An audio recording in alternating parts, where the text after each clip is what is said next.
இன்றைக்கி நம்ம மீன் பொரியல் செய்ய போகிறோங்க. அதுக்கு வெங்காயம், பெரிய வெங்காயம் 2 கட் பண்ணி வச்சுருக்கேன், ஒரு முட்டை, தக்காளி 1.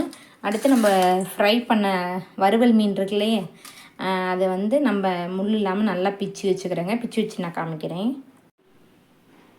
இப்போ நம்ம மீனை நல்லா முள் இல்லாமல் பிச்சு நல்லா இது பண்ணி கையிலே நல்லா பிசைஞ்சு விட்டு நைஸாக வச்சுருங்க.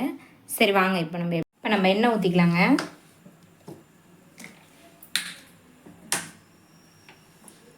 எண்ணெய் ஊற்றிட்டு நம்ம வெங்காயம் கட் பண்ணி வச்சுருக்கோம் இல்லையா, வெங்காயம் கருவேப்பிலையை போட்டு நல்லா வதக்கிக்கலாம். வெங்காயம் நல்லா வதங்கட்டும்.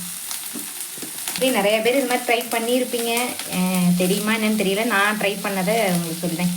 நான் அம்மா வீட்டில் ஹோட்டல் இருந்தனால நாங்கள் முன்னாடிலாம் மீன் வறுவல் இந்த மாதிரி மீதம் ஆயிடுச்சுன்னா என்ன பண்ணுவோம்னா, நாங்கள் அந்த மாதிரி பிச்சு போட்டு வெங்காய தக்காளிலாம் போட்டு நல்லா எக்கெல்லாம் உடச்சி ஊற்றி நல்லா ஃப்ரை பண்ணி ரச சாதம், தயிர் சாதம் இந்த மாதிரிலாம் அதோடு சேர்த்து சாப்பிட்டோம்னா சூப்பராக இருக்குங்க.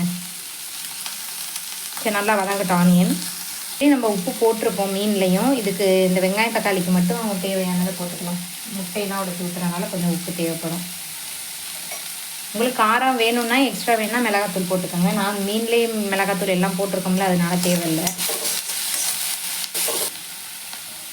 தக்காளி போட்டுக்கலாம். சிம்பிளாக இருக்குங்க, ஆனால் செம்ம டேஸ்ட்டாக இருக்கும். ஒரு வாட்டி ட்ரை பண்ணி பாருங்கள்.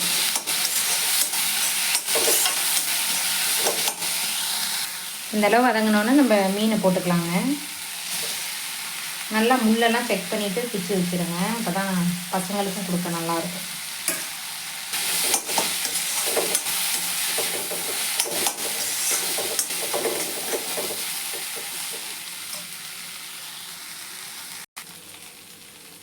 இந்தளவு நல்லா வதங்கினதுக்கப்புறம் நம்ம முட்டை உடச்சி ஊற்றிக்கலாம்.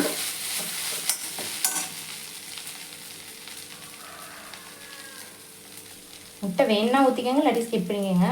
முட்டை உடச்சி ஊற்றினா நல்லா டேஸ்ட்டாக இருக்கும்.